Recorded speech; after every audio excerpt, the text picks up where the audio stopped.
Hi, my name is Ava, and today I'm going to talk about Gen Z burnout.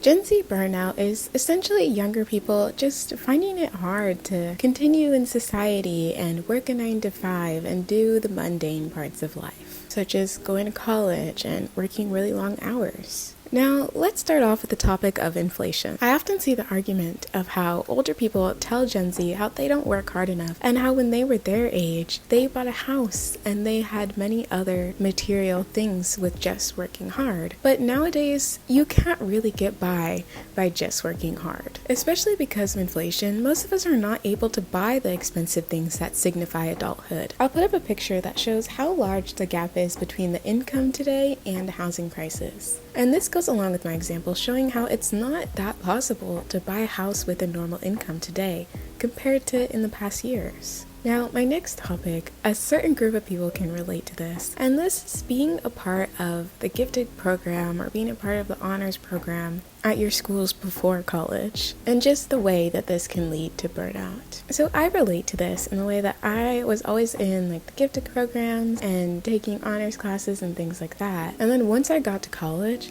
I realized that it is so different. And I'm not a straight A student anymore. I'm not getting perfect grades. And this leads to burnout in the way that I feel like most parents can't understand, or people that just weren't a part of this. Because it makes you feel as though you should be getting those perfect grades since you did that all throughout your earlier years in school, but then once you get to college and everything changes, it starts to make you feel sort of inadequate because why can't you do as well in school as you did before? And I see a lot of people talk about this in real life and online where they just can't do it anymore because they worked so hard in their school years before and now they're in college and working even more hard. And a lot of the times in college, your teachers do not care about you. I mean, I don't know if that's the same for most colleges, but at least at mine, my professors do not care. They don't care if I pass, they don't care if I fail. I probably had 2 professors, and I'm in my 3rd year. I probably had 2 that actually showed that they cared about my grades and about me learning. And the rest just read their slides and grade your tests. This next one is for my older people in Gen Z that are going on to their career and ready to work a full-time job. A lot of people have realized that they don't want to work a 9 to 5 every single day for the rest of their lives. And social media also sets extremely high expectations for us, to where there's so many people that say that they're financial advisors and they want to teach you how to get rich, and you can never get rich by just working a 9 to 5, and you have to be your own boss. But a lot of the times that advice does not work for everyone, or it doesn't even work for most people. Not everyone can be a CEO, not everyone can be a girl boss, and some of these people that give this advice got rich off of telling other people how to be rich. So it's not like they already built their own empire by themselves and had a successful business, but their business is making money off of you by telling you how to get rich. You see how that doesn't make any sense? But this culture is just very toxic in the way that it tells people that their job at whatever company they're at is not enough, and that you'll never be rich if you're working at a company. You'll never be rich unless you're your own boss. But a lot of people are just not fit to be CEOs, and I get it. I don't think I am. I mean, I feel like if I had to be, I could, but I don't really want to. That sounds like a lot of work. But just, there's a lot of people where we need people to work underneath the CEO. We need normal workers. I get that you don't want to be at the bottom of the chain. I understand that. But companies can't run with just a CEO. Now, there are some companies where you're running it by yourself, but most of the time, you need people in those lower positions that help hold up the workforce. That's how businesses work. So not everyone can be a CEO, and it's okay if you're not, because it's not normal to become a millionaire in a couple years. Now, some influencers have done that, and a lot of the times that's just extreme luck. A lot of the people where that happens to them, I don't think they were necessarily trying to get extremely rich, or they didn't think that that would happen, but it just happens.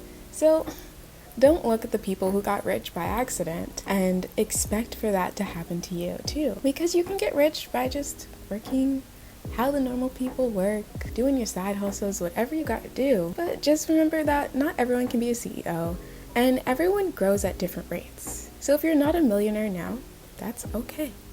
But you can figure it out later. And it's not going to take just 1 year. I've also noticed that a lot of the people that sell these get-rich courses, how to become a millionaire, have a lot of people working under them. And their whole thing is that they preach that you need to be your own boss, you need to be your own CEO.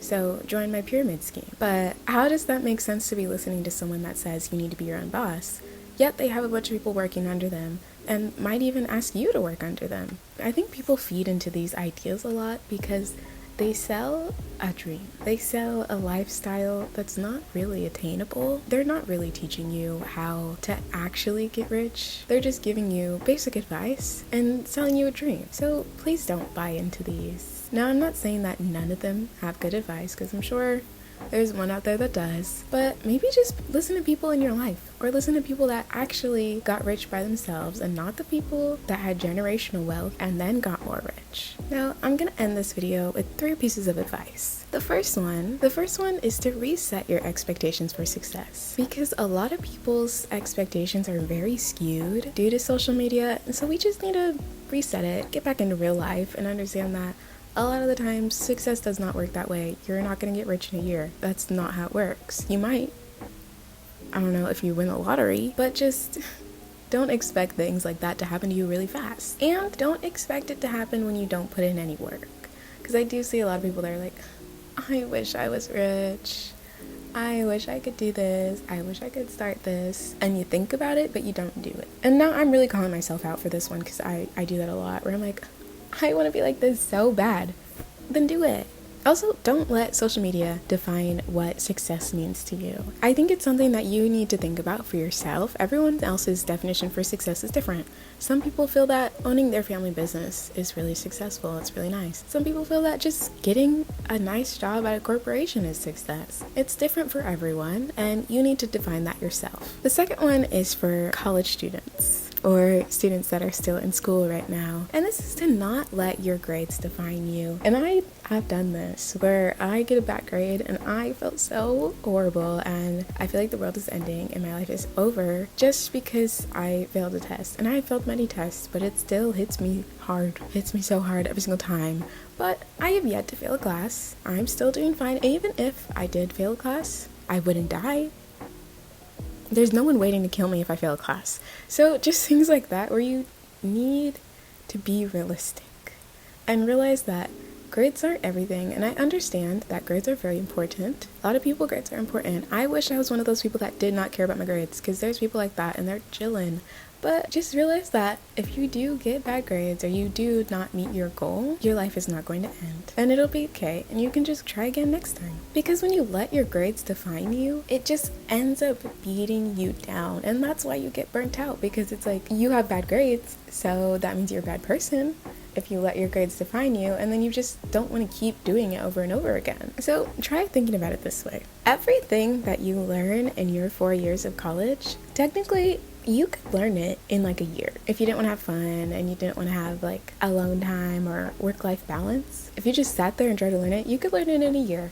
But you don't want to do that. So college isn't just about learning. This is a time where your brain is still developing, and taking all these classes and doing all this work helps you with your critical thinking and your problem-solving skills. And this is especially for the people out there that are just doing their major for someone else and it's not actually what they like. Being in college still helps your ability to stick to tasks and complete them. Now, the last piece of advice is that there's nothing wrong with starting small. I think a lot of the times we see on social media where people just blow up so fast, and you don't really see those small stages a lot. Or when people do take a while, they hide their small stages. When you really worry about thinking about the big picture too much, then it can get stressful about how you don't know how to get there, and it's so far away, and it's going to take so much work.